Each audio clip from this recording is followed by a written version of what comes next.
ඉතින් ඔන්න අපි වගේම ඔයාලා තාසාවෙන් බලාගෙන හිටපු වීඩියෝ එකක් තමයි අද අපි අරන් එන්නේ. ජෙන්ඩර් ඇනවුන්ස්මන්ට් වීඩියෝ එක. I got no love for the fakeness. If you wanna play tough and wanna hate this, I'll always show up. I don't ever slow up, no I don't take shit. මම තමයි බබාගේ තාත්තා. මම කියන්නේ කෙල්ලෙක්. මම තමයි බබාගේ අම්මා. ඔයා බණ්ඩිය දඟලන විදිහට මට හිතෙන්නේ ඔයා පුතෙක් කියලා. මම බබාගේ සීයා. මම අපේ දුවටයි පුතාටයි ලැබෙන්නේ දුවෙක් කියලා තමයි මම නම් කියන්නේ. මම බබාගේ ආච්චි. මට හිතෙන්නේ පුතෙක් කියලා. දැන් stop. මට දුවෙක් මේ බලන්නකො වෙනස් කරන විදිය සුදු. මේ දැන් මට කිව්ව මොන වුණත් මම මගේ තීරණේ ඉන්නව කෙල්ලෙක් කියලා. හොඳ. මුලින් කිව්වම පුතෙක් කියලා නේ. දැන් කියන්නේ දුවෙක් කියලා. දැන් මේ මෙතන කිව්වේ හරි. ඒක. හරි. මම බබාගේ ඊමෝ මට හිතෙන්නේ ආ දුවෙක්. මම බබාගේ සීයා මං හිතන්නේ දුවෙක් කියලා. මම බබාගේ අම්මා මං හිතන්නේ පුතෙක් කියලා. මම 150 කොට මම මේ තාත්තයි මේ ලොකු පුතායි එක්ක ඔට්ටුවකුත් අල්ලලා තියෙන්නේ. කොහොමද දිනු? මම තමයි බබාගේ ලොකු මාමා. මම නම් ඕන එක්කෙනෙකුට කැමති. කොල්ලෙක් වුණත් කෙල්ලෙක් වුණත්. හයි මම බබාගේ නැන්දා. ඉතින් ඔයා ගෑනු බබෙක් වුණා පිරිමි බබෙක් වුණා මං ඔයාට ගොඩක් ආදරෙයි. හැබැයි මට හිතෙනවා ඔයා ගෑල්ලවෙක් කියලා. මම බබාගේ චූටි මාමා මං හිතන්නේ දුවෙක්. මම එන්ඩින්න අපේ අලුත් බබාගේ නැන්ද ආච්චි. මම හරි ආදරෙන් දුවෙක් වුණත් පුතෙක් වුණත් ඒ දෙන්නටම ගොඩක් ආදරේ. ඒත් මට හිතෙනවා අපිට එන්න ඉන්නේ පුතෙක් වෙන්න ඇති කියලා. ඉතින් මේක ඇත්තටම කිව්වොත් අපිත් බැලුවේ ළඟදී බලන්නේ නැහැ කියලා හිතාගෙන හිටියේ. හැබැයි අපිටත් ආසා හිතුණා බලන්න කවුද අපේ බණ්ඩියේ ඉන්නේ කියලා. මෙච්චර දඟල නගල. ඒක නිසා අපි ස්කෑන් එකට ගිය වෙලාවේ ડોක්ටර් කියන්නද කියලා අපේ වෙලාවේ මම කියන්න හා කියලා කිව්වා. ඒ කියන්නේ මේක වීඩියෝ එකක් කරන්න හිටියෙත් නෑ. අපිට නිකන් අර මතක සටහනක් වශයෙන් දාගන්න තමයි මේක කරේ. මේ පොඩි නැත්නම් එහෙම ෆන්ක්ෂන් අරන්වත් මොකුත් කිසි දෙයක් නෑ. අපිට කවදා හරි බලන්න අපේ බබා කවදා හරි දකින්න ඕනේ නිසා පොඩි මතක සටහනක් විදිහට පවුලේ අපේ පවුලේ අයට කියපු දේ තමයි මේ වීඩියෝ එකේ තියෙන්නේ. අපි ඉස්සෙල්ලාම මේ කාසල් එකේ ඉඳලා ගෙදරට ආව ගමන් කිව්වේ අයියාගේ අම්මට තාත්තට නංගිටයි. අපි බලමු යාළගේ රියැක්ෂන් කොහොමද කියලා. ඔයා කියන්නේ වා ළඟට එන්න. මොකද දැන් හිතන්නේ? දුවෙක්? මම හිතන්නේ මේ දුවෙක් තමයි කිව්වේ. ඒ උනාට දැන් ඔයාලා කිව්වා වලින් හිතන්නේ පුතෙක් කියලා. ඔයා නංගි මොකද්ද කිව්වේ? තාත්තයි එතකොට නේ අම්මා දුවෙක්ද? ඔව් තෝ මේ තෝදනේ දැන් දුවෙක් කියලා තමයි කියන්නේ. හරිද? මේ දෙන මුලින් ඉඳන්ම දුවෙක් කියලානේ කියන්නේ. ඇඳුම් කරන් තියෙන දුවෙක්. ආවද ඕනේ? දුවෙක් කොහොමද? මුණත් කවන්නේ. දුවෙක් කම්මුද ඇඳුම් ටික කියලා දෙනවා. ඇයි අර ගෙනත් දීප ටිකත් එක්ක? තෝනික දිහා බලලා කිව්වේ පස්සේ මම ඒ පුතේ කම්මුත් අපි තවගෙන ඒක ගැටලුවක් නෑ. අපි ඒක චක්කාර වෙනස් කරමු. ඕනනම් ආයි දුවෙක් ගෙමු. මම කිව්වේ ගේන්නේ කියලා. මේ ඔයාලා පුතෙක් නම් අනිවාර්යෙන් දුවෙක් ගේන්න කියලා. කියන්න. ඔයා කියන්නේ. ඔයා කිය. ඔයා කියන්නකෝ. එන්න ඉන්නේ දුවෙක්. අම්මා එනවා මාව අල්ලන්න ඉරියව්වනේ.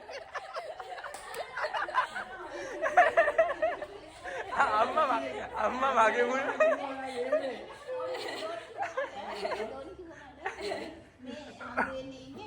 අම්මා කිව්වා අම්මගේ බඩ පොඩි ඒක නිසා මේ පුතෙක් තමයි හම්බෙන්නේ. මම පුතේ මට නංගි හම්බුනේ ඔය විදියම.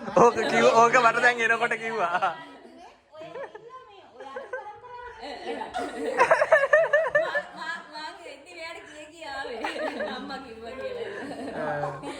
අයියලගේ තාත්තයි නංගි මුලින් ඉඳන්ම කියලා තිබ්බේ අපිට හම්බෙන්නේ දුවෙක් කියලා. අම්මා හිතන් හිටියේ පුතෙක් කියලා. අම්මා මාස 7 දිනේ වෙනස් වුනේ. මාස 7 කියන්නේ මේ මට සති 28 වෙනකොට අම්මා ඒ කියන්නේ මගේ බඩ තිබිච්ච විදිහත් එක්ක අම්මා කිව්වා දුවෙක් වෙන්න ඇති කියලා. මොකද අම්මට නංගි හම්බ වෙනකොට ඒ විදිහටලු බඩ පිහිටලා තිබ්බේ. ඒක නිසා අම්මා චේන්ජ් කරා එයා දුවෙක් විදිහට කියලා. එතකොට ඒ ෆැමිලි එකේ සම්පූර්ණයෙන්ම දුවෙක්ට තමයි තිබ්බේ. ඉතින් ඒ හින්දා තමයි එයාලා ඔච්චර සතුටු වුනේ ඒකට.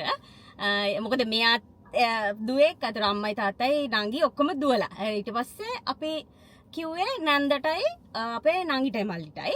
අපි බලමු ඊළඟට එයාලගේ රියැක්ෂන්. මේ අපි අද ක්ලිනික් ගිහිල්ලා ආවා. ඉපෙකින් ආවා ක්ලිනික් ක්ලීනික් ගියාද ඔව් මොකද උනේ ඒක තමයි. මොකද උනේ මේ වා කවුද කිව්වේ මට මතක නැහැ. පුතෙක් ඊට නේද කිව්වේ පුතේ නේ. මම හරි නේද කවුද හරි සුවනේ නෑ දුවෙක්. නෑ වෙන්න බෑ බොරු කියන්න ඇත්තට දුවෙක්.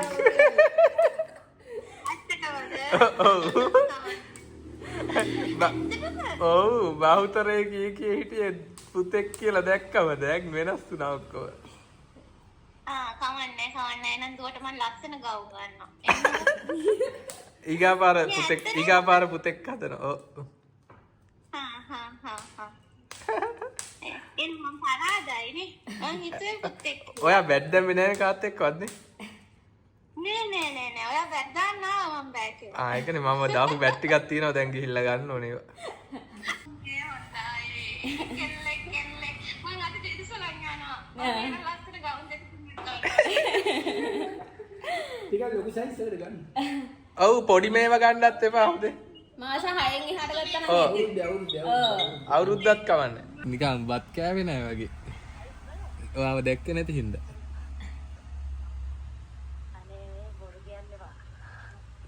ඔයාගේ මහත්තයා ඉස්සෙල්ලා ඔයාගේ මහත්තයාව ඔයා නෑ දැන් ඔයා ඉන්නව මහත්තයා නෑ. එච්ච ගිහිල්ලා ඉන්නේ කී.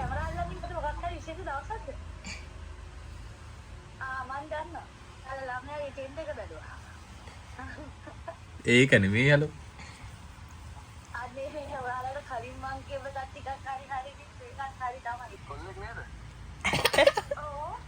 මල්ලි කොල්ලෙලු.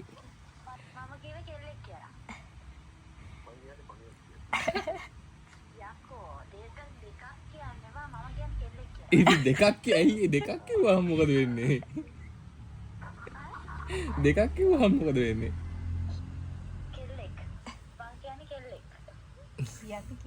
කෙල්ලෙක්.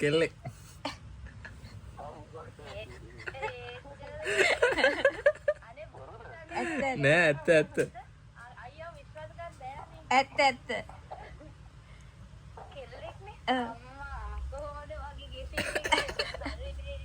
ඉතින් නැන්ද හිතාගෙන හිටියේ පුතෙක් හම්බෙයි කියලා. එයා පුතෙක්ට බඩු ගොඩාක් කරන් තිබිලා අපි කලිනුත් ඕක කිව්වා. එයා බඩු එකතු කරා කියලා. අප්‍රේල් වලට එන්නේ එයා බොක්ස් එකකුත් දාලා තිබ්බා. හැබැයි ඔය දුවටත් පුළුවන් අඳින්න. මාර ලස්සන ඇඳුටියක්. දාලා තියෙනවා. ආවට පස්සේ මම ඒවා ඔයාලට වෙනම වීඩියෝ එකකින් පෙන්නන්නම්. එයා ඒකයි කියන්නේ අර එයා පරාදයි කියලා. මොකද එයා හිතාගෙන හිටියේ පුතෙක් කියලා. ඒක නිසා ඊට පස්සේ අපේ ලොකු මල්ලිත් මුලින් ඉඳන්ම පුතෙක් කියලා තමයි කියලා තිබ්බේ. හැබැයි එයා වීඩියෝ එකේ කිව්වේ නෑ ඒක. ඒක නිසා ඔයාලට වීඩියෝ එකේ ඒක බලා ගන්න බෑ. හැබැයි එයා හිතන් හිටියේ පුතෙක් කියලා. ඔෂී නම් හිතන් හිටියේ දුවෙක් කියලා. කොහමද ඒ අතරිනුත් ඔෂී තමයි එතන ජයග්‍රහණය කරේ. ඊළඟට අපි එදා ගෙදර ආවේ නැහැ ගමේ යන්න. සතියකට විතර පස්සේනේ. දවස් 4කට 5කට විතර පස්සේ තමයි අපි ගමේ ආවේ. ගමේ ඇවිල්ලා තමයි අපි කිව්වේ මෙන්න මෙහෙම. සුන්දර මීතු බස්සේ. සීතු බස්සේ මොකද්ද කියන්නේ යන්නේ? මොකද්ද කියන්නේ? මොකටද දැන් ගන්නේ? ඔයා කියන්නේ. මොකද හිතන්නේ? ඒ මූණ නම් අපේ සතුටුයි ටික.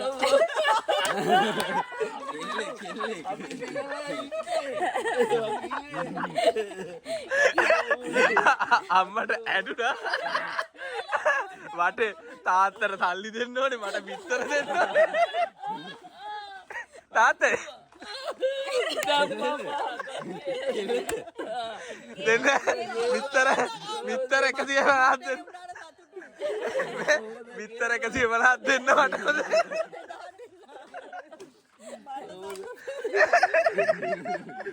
බොරුවට පුතෙක් කිව්වේ.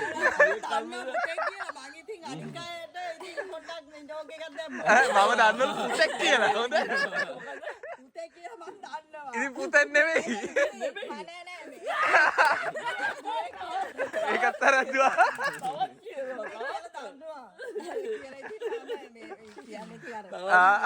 කොහොමද අම්මා? හරි හරි මේ බිත්තර එකතු කරන්න පටන් ගන්න අදීද? මං දැන් දීලා තියෙනවත් එක ගන්න. බිත්තර 20යි දුන්නේ. තව 130ක් තියෙනවා. මට නම් මේ දුවේ පුතේ නේ මට ගැම්ම මට උනේ බබෙක් විතරයි. එල කිරි බබාව තියාගන්නකො කොල්ලෝ. බබෙක් විතරයි මට දුවේ අදාළකම තිබුණේ නැහැ. හරි ඒක තමයි. බබාව දෙනවා අපි දෙන්න යනවා අපි දෙන්නගේ වැඩවලට. එතකොට දුවේ එපාද නේද? මාවත් එපාලුව මාවත් එපාලු බබාව ඕනේ. අපිට බබෙන්නේ ඉන්නේ මං ඔය ඕගොල්ලන්ගේ ඔය ඕක හින්දා තමයි ඒක තෝරලා බේරලා කිව්වේ. අම්මට.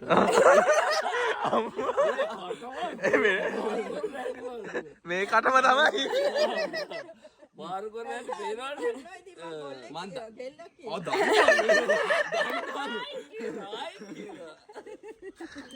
සෙලි කොල්ලෙක්ද කෙල්ලෙක්ද ඈ වාට කවුද ඕනේ ඩොබි ඩොබිට කොල්ලෙක් ඕනේ කිව්වේ සෙලීට කෙල්ලෙක් සෙලිට නම් කෙල්ලෙක් වාට කෙල්ලෙක්ද ඕනේ සෙලී කෙල්ලෙක්ට ආස නේද ඔව් ඉතින් අපේ අම්මගේ තාත්තගේ මල්ලිගේ රියැක්ෂන් තමයි ඔයාලා ඒ දැක්කේ අපේ අම්මා නම් දත මිටි කාගෙන කිව්වේ පුතේ කියලා ඇත්තටම කිව්වත් ඔයාලා දැන් මේ වීඩියෝ එක මෙහෙම බැලුවට අපේ අම්මා කියනවා බබා හම්බුනාට පස්සේ පුතේ හම්බෙයිලෝ තාමත් එයා එහෙම කියනවා මොකද එයා පුතේ හම්බෙයි කියලා ඔට්ටු දැම්මා දැන් මටත් දෙන්න තියෙනවා ඔට්ටු දාපුවා මෙයාට බිත්තර 150 කොට්ටුවක් බිත්තර ගම් බිත්තර 150 කොට්ටුවක් දාලා තියෙනවා අපේ තාත්තත් එක්ක රුපියල් 5000 කොට්ටුවක් දාලා තියෙන්නේ එයා පුතෙක් කියලාමයි කියන්නේ ඒ අර මගේ බඩේ හැඩේට චූටි මල්ලි අපේ තාත්තයි කලින් ඉඳන්ම දුවෙක් තමයි කියලා තිබ්බේ. ඉතින් ඒ දෙන්න ජයග්‍රහණය කරා. අපේ අම්මා වැරදුනත් තාම හිතන් ඉන්නවා පුතෙක් කියලා. අපි දෙන්නගේ බලන කට්ටිය. විශේෂය කියන්න ඕනේ බලන කට්ටිය Facebook එකේ YouTube එකේ මම දැම්මා. ඒ කියන්නේ වෝට් කරන්න. කොහොමද? ඒ වුණාට මුල්ම කාලේ හිටියේ වැඩිම සෙට් එකක් හිටියේ කොල්ලෙක් කියලා. මුල්ම දවස්වල. මුල් දවස්වල. මේ ළඟකදී දැම්ම මෙයා අන්තිමට එකක් දානවා ගෙස් කරන්න කියලා ඒකේ මාර විදියට කෙල්ලෙක් කියලා ගොඩාක් ගෑන් ළමෙක් කියලා දාලා දෙනවා. මේ තියෙනවා මේ ඔයාලට බලා ගන්න පුළුවන් වෙන්නේ Facebook එකේ වෝට් ටික. එතකොට එතනත් සෑහෙන බර ගාණක් 100 බර ගාණක්ම ගර්ල් කෙනෙක්ට මේ තියෙන්නේ සෑහෙන දුරට හරි. මේ තියෙන YouTube එකේ එතකොට YouTube එකේ ගොඩාක් අය වෝට් කරලා තිබුණා ගර්ල් කෙනෙක්ට. බලන් ගියාම අර ගොඩක්ම කියපු එක තමයි හරි ගිහින් තියෙන්නේ. කියන්න බෑ 100ට එකක් විතර ස්කෑන් වෙනස් වෙනවා කියලා කියනවා. අපි බලමු ඉතින් පොඩි කාලේ තියෙන ආවට පස්සේ අපි දැන් පාට දෙකෙන්ම හැම බඩුවක්ම ගත්තට දැන් ගන්න හැමදේම අපි රෝස පාටට බර වෙනවා ටිකක්. ඔය විදිහට තමයි ඉතින් අපේ ජෙන්ඩර් ඇනවුන්ස්මන්ට් එක සහ මේ අපි එහෙම අර ලොකුවට ෆන්ක්ෂන් ගත්තේ නැහැ. අපි කේක් එකක් කරවගත්තා මේ පැත්තේ කොටියකුඹරේ නංගි කෙනෙක්ට කියලා මාරම ලස්සනයි. හරිම නීට්. මම යාළගේ contact details වලට දාලා තියන්නම්. කේක් එකක් ගෙම හදා ගන්න නම් ඔයාලගේ ෆන්ක්ෂන්ස් වලට ඔයාලා කියන ඩිසයින් එක ඒ විදිහටම එයා හදලා ගෙනල්ලා දෙනවා. අපිටත් ගෙදෙට්ටම ගෙනත් දුන්නා. ඉතින් ඒ කේක් එක කපලා අපි පොඩි වීඩියෝ ක්ලිප් එකක් ගත්තා. ඔයාලව දැනුවත් කරන්න. අපි ඉතින් vlog type නේ YouTube එකට දාන්නේ. ඒකට මේ විදිහේ වීඩියෝ එකක් තමයි අපි කරේ. Facebook එකේ තමයි අර පොඩි announcement වීඩියෝ එකක් කරේ. අපේ celebration ඔක්කොම ඉවර වෙලා අපේ ලස්සන වීඩියෝ එකක් ඔයාලට බලන්න පුළුවන් Facebook අපි දානවා. ඉතින් මේ තියෙන්නේ අපි හදවගත්ත කේක් එක අපේ gender announcement එකට. මේක අපි කරගත්තේ එලිකෝරා එකෙන්. හරිම ලස්සනයි. මේ ඔක්කොම ඩිසයින්ස් ඒ කියන්නේ මේ බෙයාලා ඊට පස්සේ බැලූන්ස් ඊට පස්සේ මේ කොහා ඊට පස්සේ මේ හැම කේක් එකේ බබාගේ මේ මොනවාද රෙදි මේව එක පවා ඔක්කොම හදලා තියෙන හෑන්ඩ්මේඩ්. එයා අතින්ම නිර්මාණය කරලා හරිම ලස්සනයි. ගෙදෙට්ටම ගෙනහලා දුන්නා අපිට කේක් එක. මාරම ලස්සනයි. මම ඇත්තටම හිතුවේ නෑ එච්චර නීට්ව මේ කේක් එක කරගන්න පුළුවන් වෙයි කියලා අපිට. කේක් එක තිබ්බේ මෙන්න මේ විදිහට අපිට ගේනකොට. ඊට පස්සේ මේකේ ලස්සන මෙතන මොනවාද රිබන් එකක් තිබ්බා. අපිට ඒ රිබන් එක ගලවලා එතන ඉස්සරහා තියෙන කෝට් එක අයින් කරාම තමයි ඇතුලේ කවුද ඉන්නේ කියලා බලා ගන්න තිබ්බේ. ඒක අපි එයාත් එක්ක කතා කරලා ලස්සන ඩිසයින්ස් හොයලා එයාගේ අයිඩියාස් අපේ අයිඩියාස් දෙකම එක කරලා තමයි කේක් එක අපි ඩිසයින් කරගත්තේ. අද කේක් එක හම්බුණා. අපි අද මේක කරා. ඉතින් ඔන්න ඔය විදිහට තමයි අපේ ජෙන්ඩර් ඇනවුන්ස්මන්ට් එක ගියේ. ඉතින් අපිට එන්නේ ඉන්නේ චූටි කෙලිපැටි කියා. මෙයා මුලින් හිතාගෙන හිටියේ පුතෙක් කියලා. නෑ නෑ. අනේ බොරු කියන්නේ වා. මම කෙනෙක්. මෙයා පුතෙක් කියලා හිතාගෙන හිටියේ මුලින්. මම කිව්වේ පුතෙක් හම්බුනොත් හොඳයි කියලා හිතලා ඊට පස්සේ මම මාසයක් ඇතුළත වෙනස් වුණා මට කෙල්ලෙක් ඕන කියලා. ඕ කෙල්ලෙට පොඩ්ඩක් ආසාවක් නෑ ඇති මෙයා වුණා. සාමාන්‍යයෙන් ඕනම තාත්ත කෙනෙක් මේ දුවට තමයි ආසයි ඒක සාධාරණයි. ඉතින් මෙයා දුවෙක් කෙනකම් බලාගෙනමයි හිටියේ. කොහොම හරි අර කතාවකුත් තියෙනවානේ තාත්තට ඕනේ දේ හම්බෙන්නේ කියලා. ඉතින් ඒ විදිහටම ඔන්න එයාට හම්බෙනවා සුරංගනාවියා. තව කීප දවසකින් මම ඉතින් අර දෙකටම බැලන්ස් එකේ හිටියා. මට ඉතින් කෝකත් එකයි. කවුරු ආවත් ඒ වුණාට මගේ බණ්ඩියේ දඟලන විදිහට මාර විදිහට දඟලනවා. මම හිතන් හිටියේ පුතෙක් වෙන්න නැති කියලා. ස්කෑන් එකකින් ඉතින් දුවෙක් කියලා කිව්වා. වීඩියෝ එක ඉවර වෙනකම් බලන් හිටපුවාලා හැමෝටම thank you so much. අපි ඉක්මනට අපේ සුරංගනාවිත් එක්ක වීඩියෝ සරන් එන්නම් ඉස්සරහට. එහෙනම් අදට ගිහිල්ලා එන්න. අපිට මේ ලොකේෂන් එකක් හොඳ එකක් තිබෙන ඒකයි අපි මෙතන කරේ හොඳේ. ඔව්. අපිට මේ කියන්නේ අපි මේ සද්දත් එක්ක මේ පොඩක් කරදරයි කියලා හිතුණා. අපි දෙන්නට ලේසි කියලා හිතුණා මේක ඇතුළේ ගිහිල්ලා මේක වීඩියෝ එක පටන් ගන්න. ඒ කියන්නේ එළිය කියන්නේ අපේ ඩොබි ෂෙලි එක වීඩියෝ කරන්න බෑ. ඊට පස්සේ මිදුලට ආව කුකුල්ලෝ ටික අපිව වට කරගන්නවා. පූසෝ එහෙන්. බල්ලොයි කෑ ගහනවා අපිට වීඩියෝ කරන්න තැනක් නැහැ. දැන් මේක අපිට වීඩියෝ කරන්න හොඳ ලොකේෂන් එකක්. සද්දපද්දනේ. ඒකයි අපි මෙතෙන්ට ආවේ. ඉතින් ඔන්න විදිහට තමයි මේ වීඩියෝ එක ඉවර වෙන්නේ. එහෙනම් ඉතින් අපි තවත් ලස්සන වීඩියෝ එකකින් ඉස්සරහදී හම්බෙමු. අදට ගිහිල්ලා එන්නම් ආදරේවල ඔක්කොටම. බයි.